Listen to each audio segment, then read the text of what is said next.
All right, well, thank you for the opportunity to discuss our first United States-European Command hosted NATO and EU Chiefs of Defense Conference dedicated to countering violent extremist organizations.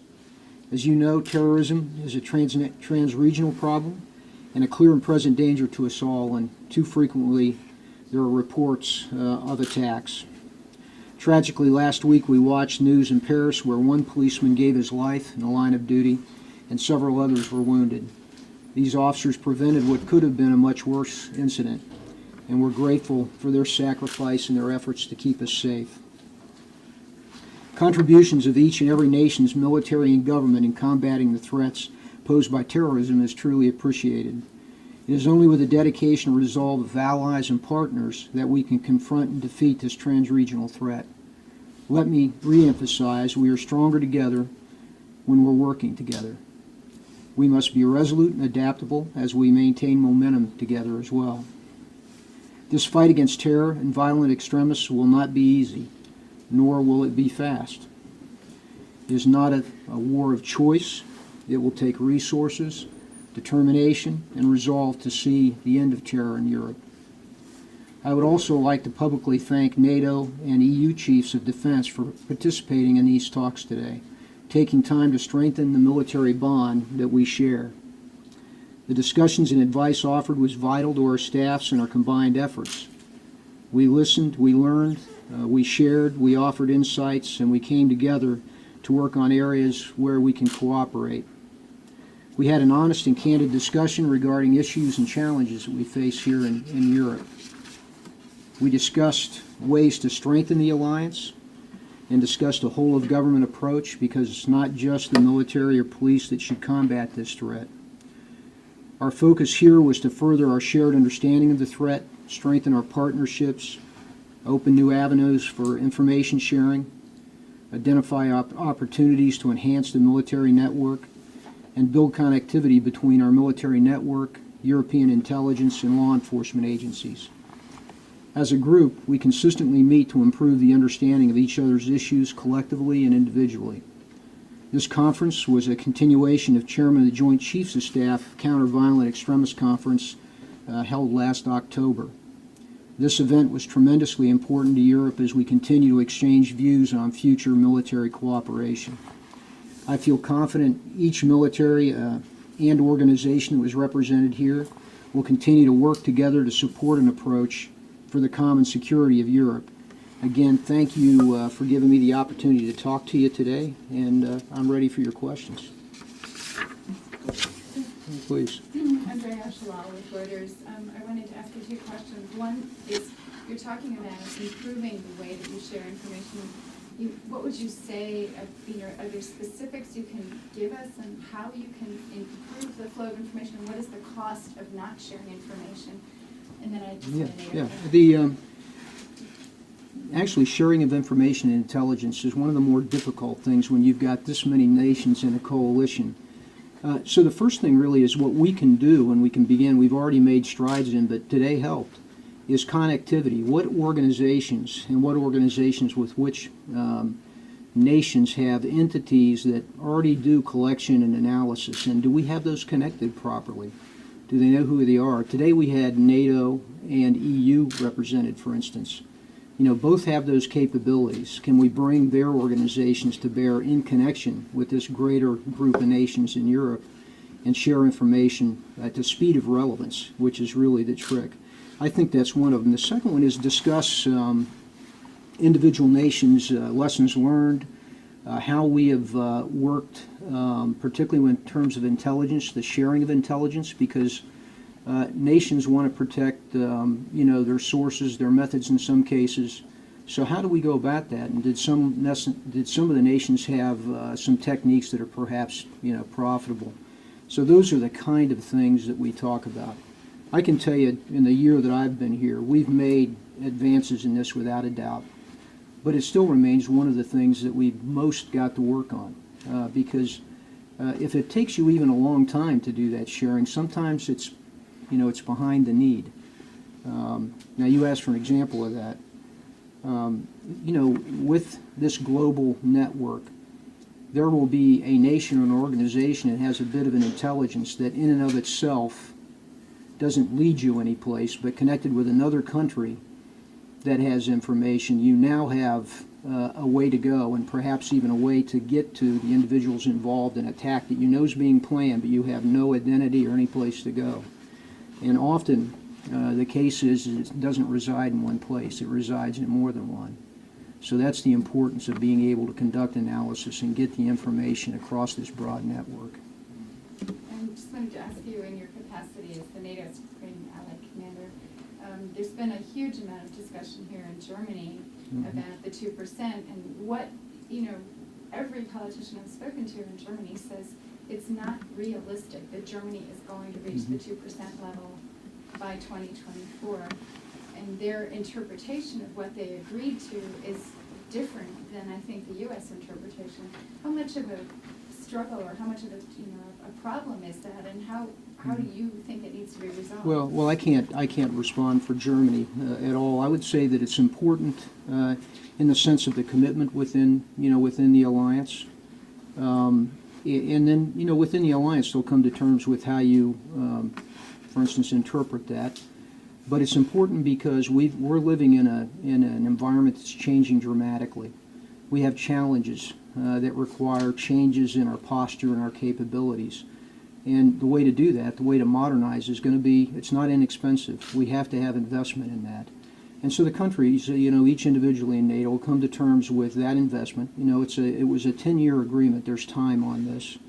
And there's a portion of that that says it needs to be in modernization as well. So that's an aspect of it.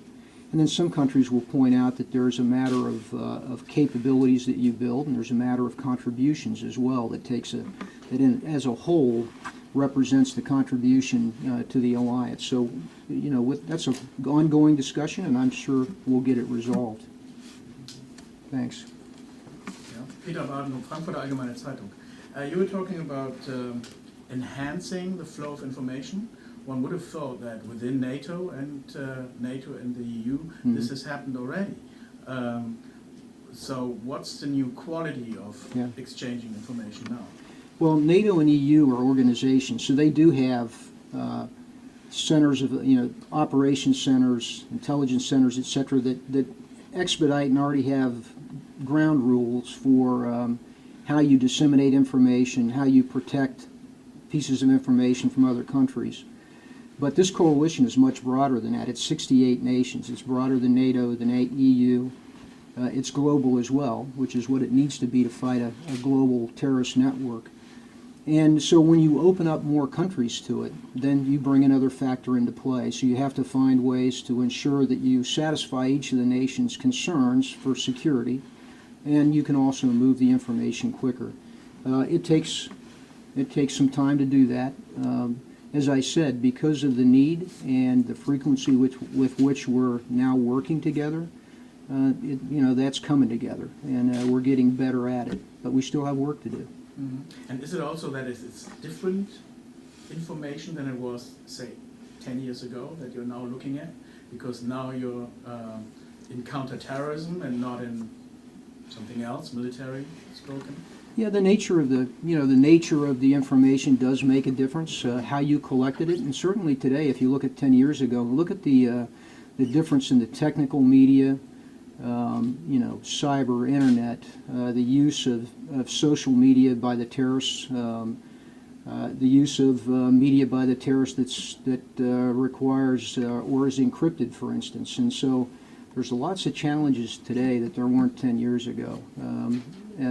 All of that goes, as a part of this intelligence process we had to do, the analysis, and then the conversion of that into useful, information or intelligence. Andrea Ronhagen, Hessischer Rundfunk. Just a general question from my understanding. When and how does the military get involved in terrorism? Is it just intelligence beforehand, or are there other situations involved? Actually, that was one of the probably we discussed this topic often as a part of the days of what we did today. Primarily because in almost all locations, the lead is not the military; it's the police It's the judiciary that makes those decisions. That's almost always the case in almost all the countries. And so because of this, we're just a supporting, we're a supporting element to them, and we don't take the lead role. So we talked a good deal about how it's different in each country, who has the lead, what have they learned about techniques and procedures to speed up that relationship, where have we found the military to be most useful in some cases, because each country probably calls on them a little differently, and certainly whatever their situation is in that country.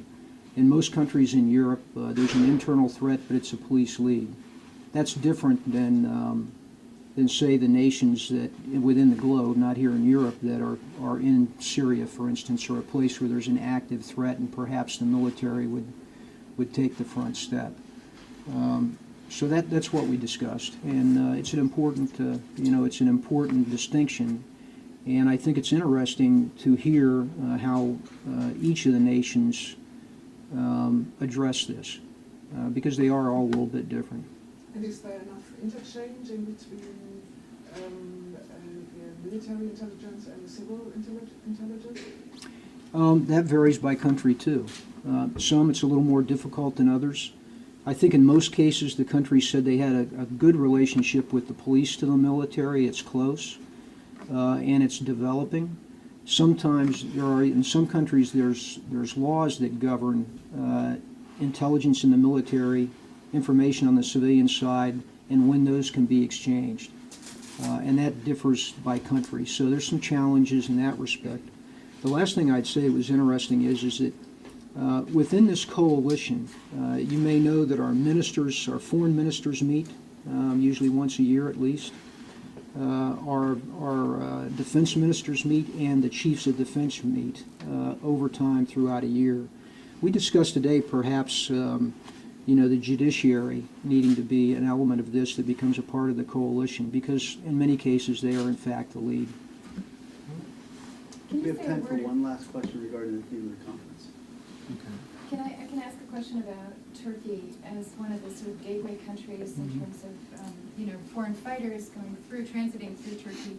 I know that the number of foreign fighters has gone down as the fight has changed in Syria, but can you give us an assessment of the kind of risks involved in Turkey in particular, and how there's so much strife in Turkey now, whether you've seen whether you have additional concerns about how the fight against terrorism is going there, given all the internal problems? Well, I think you pointed to the fact that Turkey's in a location geographically, and given the fight in Syria, etc., they're kind of the nexus of not just ISIS, but they have a PKK terrorist threat within their country. ISIS is in their country. And so they are challenged by all the challenges in Europe simultaneously. They're an important member of NATO. They're an important member of the coalition. And as you stated, they're one of the ways that foreign terrorists move is through that country, one of them. I would just say my experience of late is, working closely with them and watching this, is that they've increased their capabilities in terms of their counterterrorism in country and against the threats in the country. I pay particular attention to that as well because of the force protection of our forces, NATO and U.S. there. And so that relationship's actually improved, and they've shown an increased capacity from my viewpoint here, this past year. Can you say a word about the radar there, which is such a critical piece of the missile defense component for Europe? Do you feel that that's safe? Yeah, I do. I would tell you that our forces there are safe. We have a very close working relationship with respect to force protection. I'm confident of that. Thank you very much, sir. All right. Thank you very much. Appreciate it.